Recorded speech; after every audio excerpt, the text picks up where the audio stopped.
Je m'appelle Patricia et je parlerai ici au nom de Hildegard Schneider, directrice de World Wide Wings. Éveil messianique, la nouvelle naissance d'Israël, 5e partie. Je lis les pensées finales du point 7 de la brochure La nouvelle naissance d'Israël de George Renke, sous-titré La mission. Un indicateur de la mesure dans laquelle l'amour de Yeshua a déjà pris pied dans ta vie. Éphraïm, peux-tu regarder honnêtement dans les yeux ton frère de chair, Judas, et lui dire « Je suis ton frère Joseph », tout comme Joseph s'est fait connaître à ses frères en Égypte. Genèse 45, versets 1 à 3. Ou es-tu prêt en tant que témoin de Yeshua, à faire un service social ou militaire dans l'État moderne d'Israël? Certains le font déjà. Si l'incompréhension et l'opposition surviennent malgré une attitude de cœur pur, rappelle-toi ce que dit notre frère Pierre. 1 Pierre, chapitre 3, versets 14 à 16. Mais quand bien même vous souffririez pour la justice, vous seriez bien heureux.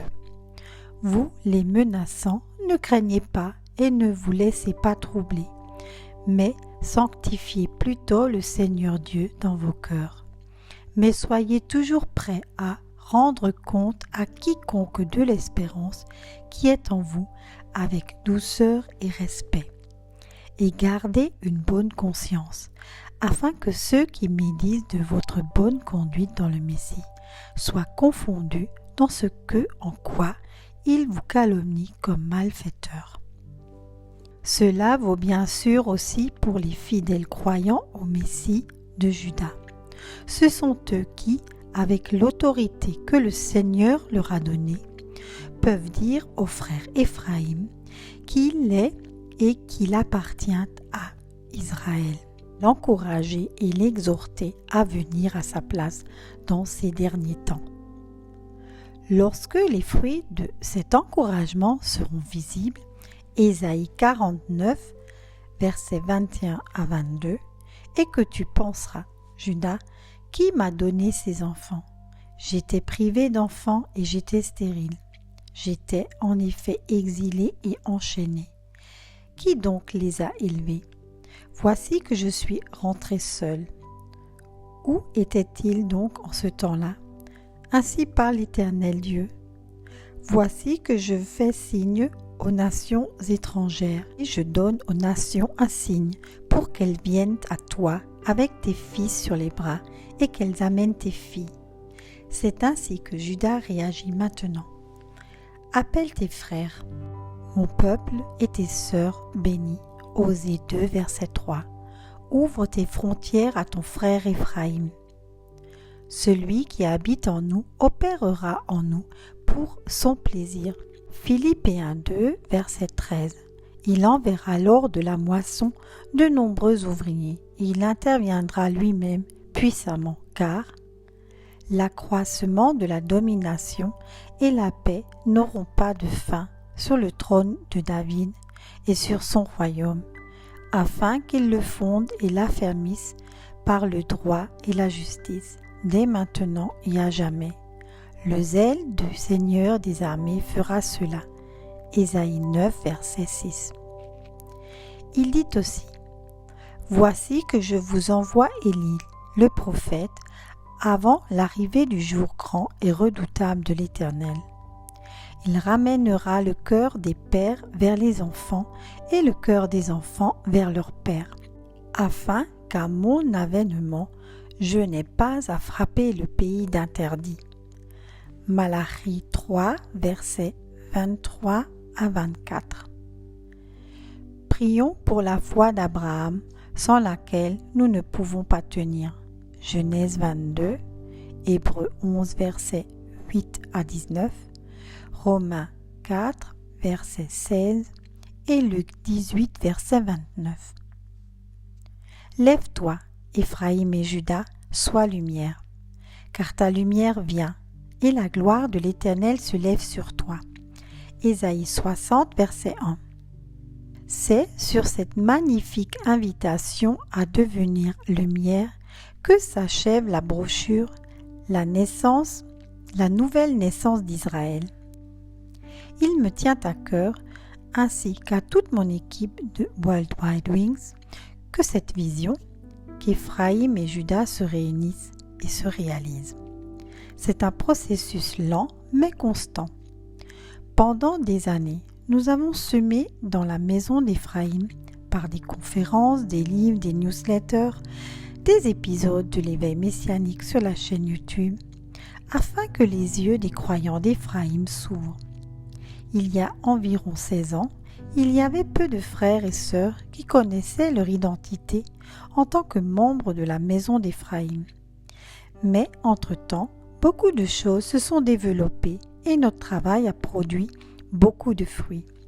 Mais nous n'avons jamais négligé la maison de Juda.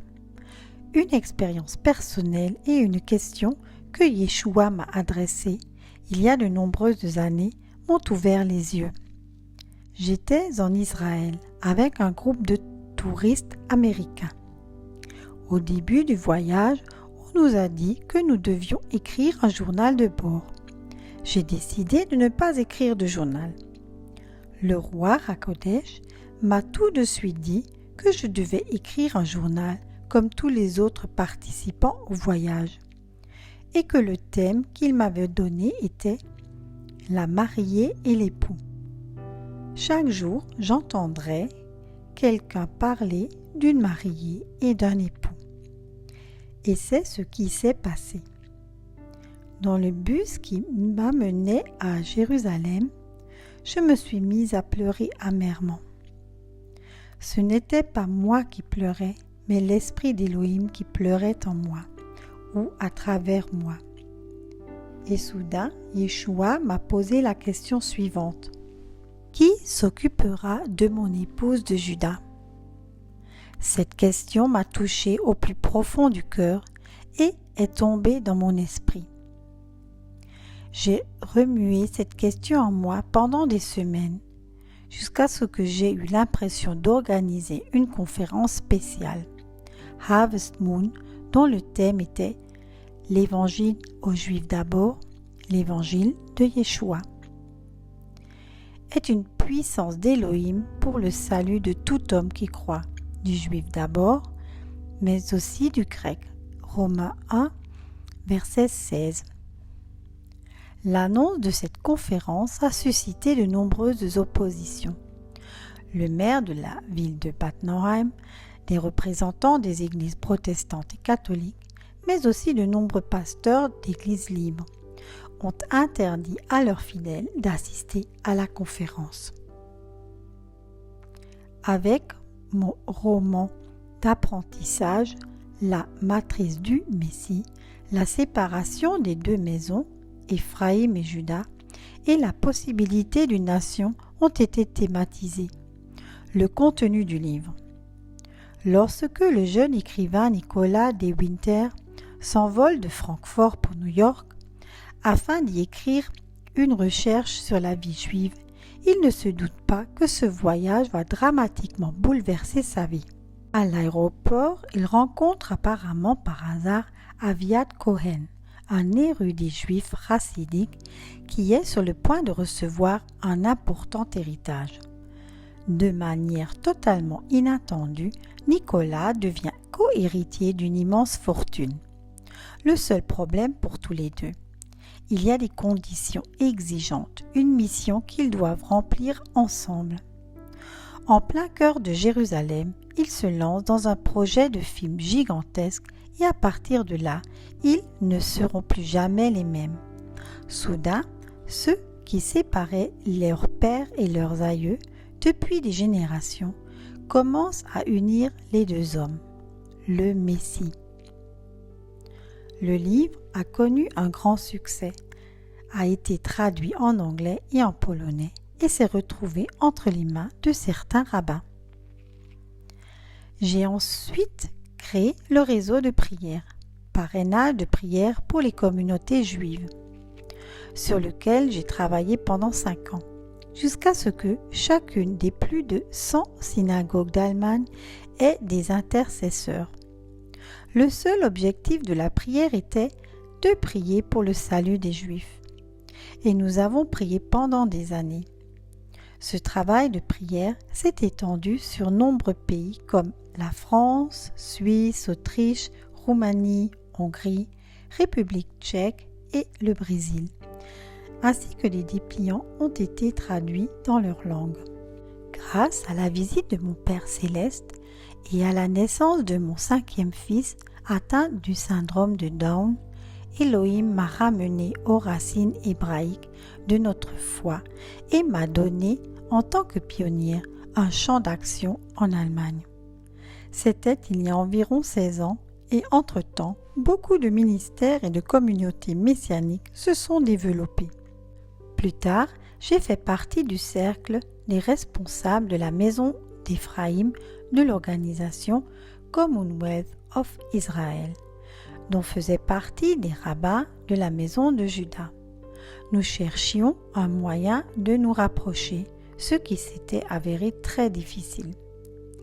Si nous aimons Yeshua, le Juif, nous aimons aussi la maison de Juda et recevons de lui une ou plusieurs missions en retour. La maison de Juda nous concerne tous. Pourquoi? Yeshua dit « Car je vous le dis, vous ne me verrez plus désormais jusqu'à ce que vous disiez. Béni est celui qui vient au nom du Seigneur. » Matthieu 23, verset 39. Cette expression dite par les Juifs, « Béni soit celui qui vient au nom du Seigneur », Yeshua les amènera lors de la tribulation de ces temps à ce qu'il s'écrit « Béni soit celui qui vient au nom du Seigneur ». Mais sur la maison de David et sur les habitants de Jérusalem, je répandrai un esprit de grâce et de prière. Ils me regarderont, moi qu'ils ont transpercé, et ils se lamenteront sur lui, comme on se lamente sur un enfant unique. Et ils seront affligés pour lui comme on est affligé pour un premier-né. Zacharie 12, verset 10. Mais nous aussi passerons par la tribulation de ces temps, car nous avons une mission à accomplir. Es-tu de la partie? Soyez tous richement bénis. Chères sœurs et chers frères, si grâce à nos vidéos vous avez reçu une bénédiction, c'est de bon cœur que nous accepterions, si cela vous est possible, un don ou un don mensuel afin que nous puissions par ce biais poursuivre cette démarche sincère. Vous trouverez ci-dessous nos coordonnées bancaires, IBAN et BIC. Veuillez indiquer Éveil Messianique dans l'énoncé du virement. Un grand merci et likez avec votre abonnement. Soyez tous richement bénis. Je vous remercie pour votre écoute et vous invite à nous rejoindre sur Facebook Éveil Messianique.